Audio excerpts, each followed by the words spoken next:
மல்லி சீரியல் நேயர்களுக்கு வணக்கம். நம்ம மல்லி இருந்துட்டு ரகு வைத்து சுடரின் ஆட்டத்திற்கு முற்றுப்புள்ளி வைத்து சுடரின் சுயரூபத்தை கதிரேசனுக்கும் விஜய்க்கும் தெரியப்படுத்த நினைக்கும் மல்லிக்கு மரண பயத்தை காட்டும் சுடர். நடந்தது என்ன, இனி நடக்கப் போவது என்னன்னு தெரிஞ்சு முன்னாடி இப்போ தான் சேனலுக்கு முதல் முறையாக வரீங்கன்னா மறக்காமல் லைக் பண்ணிட்டு சப்ஸ்கிரைப் பண்ணிட்டு வாங்க. வீடியோக்குள்ளே போயிட்டு என்ன தான் நடக்குதுன்னு பார்ப்போன்னு பார்த்தா, ஒரு பக்கம் இந்த ரகுவை அதாவது போலீஸ் இருந்துட்டு கையுங்களும் பிடிச்சிட்டாங்க இல்லையா. அப்படி இருக்கும்போது இந்த ரகு கொஞ்சம் கூட அசராமல் நீங்கள் என்னை கோர்ட்டில் ஆஜர்படுத்துங்க, அங்கே தான் நான் பதில் சொல்ல முடியும், உங்ககிட்டலாம் பதில் சொல்ல முடியாது அப்படின்னு இந்த ரகு இருந்துட்டு வாய்க்கொழுப்போடு பேசுவாங்க இல்லையா.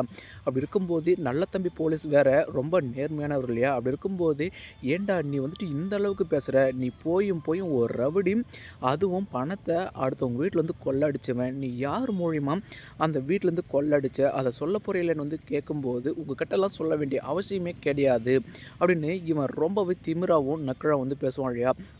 அப்படி இருக்கும்போது இப்போது நடித்தாலும் யாரா கேட்க போகிறாங்க அப்படின்ட்டு இப்போ நல்ல தம்பி போலீஸ் இருந்துட்டு என் நடிச்ச கேட்க மாட்டாங்களா அப்படின்னு இப்போது ரகு இருந்துட்டு மறுபடியும் வாய்க்கொழுப்போடையும் திமிரோடையும் பேசிட்டு இருப்பான் இல்லையா. அப்படி இருக்கும்போது மேல் காயம் இருந்தால் மட்டும்தானடா அதாவது கோர்ட்டில் உன்னால் ப்ரூவ் பண்ண முடியும், உள்காயம் இருக்கிறபடி நாங்கள் உனக்கு லாடம் கட்டினா அதுக்கப்புறம் உன்னால் என்னடா பண்ண முடியும் அப்படின்னு இப்போ நல்ல தம்பி போலீஸ் இருந்துட்டு இந்த ரகு வாயால் எப்படியாச்சும் உண்மையான வாக்குமூலத்தை வாங்கிடணும், மல்லிக்கும் விஜய்க்கும் நம்ம நல்லது பண்ணணும்.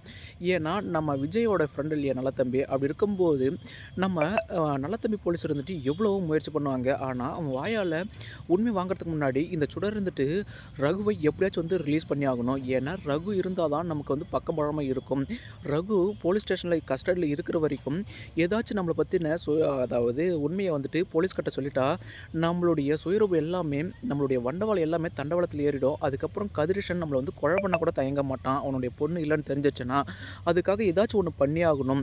அது பண்ணணுன்னா மல்லியால் மட்டும்தான் முடியும். ஏன்னா மல்லிக்கு மரண பயத்தை காட்டணும். மல்லிக்கு வெண்பானா உசுறு, இன்னொரு பக்கம் வெண்பாவுக்கு மல்லினா உசுறு இல்லையா.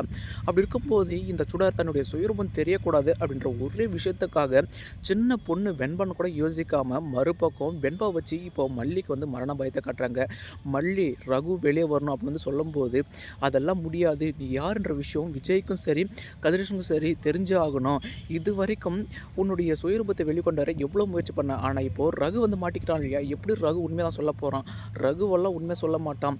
ஏன்னா இப்போது நான் பண்ண போகிறது அந்த மாதிரின்ட்டு. ஏன்னா வெண்பாவை அதாவது மாடியிலேருந்து கீழே தள்ளி விட்டால் அவள் உயிரோட பழகவே மாட்டா அப்படின்னு வெண்பா வச்சு மிரட்டுவாங்க இல்லையா. ஏண்டி உனக்கு கொஞ்சம் கூட மனசாட்சின்றதே கிடையாதா, இவ்வளோ நாளாக உன் மேலே உண்மையான அம்மா தான் அப்படின்னு வெண்பா இருந்துட்டு எவ்வளோ பாசம் கட்டினா ரேணுகா நினச்சி, அது எல்லாம் ஏண்டி இப்படி உனக்கு மனசாட்சியே இல்லாமல் அவ்வளோ கொள்ள உனக்கு மனசு வருது அப்படின்னு நம்ம மல்லி கேட்கும்போது, மனசாட்சியை பற்றியெல்லாம் பேச டைம் இல்லை, எனக்கு காசு பணம் அது மட்டும்தான் முக்கியம் அப்படின்னு இந்த போலியான ரேணுகா இருந்துட்டு நம்ம மல்லியை மிரட்டவங்க. எப்படி இருந்தாலும் கடைசியில் உண்மை நீதி நேர்மை இதுதான் வெல்லுன்றபடி கூடிய சீக்கிரம் அதாவது நல்ல தம்பி போலீஸ் இருந்துட்டு ரகு கட்டை உண்மையான வாக்குமூலத்தை வாங்க போகிறாங்க. அதுக்கப்புறம் சுடர் இருந்துட்டு ஜெயிலில் கம்பி தான் எண்ண போகிறாங்க.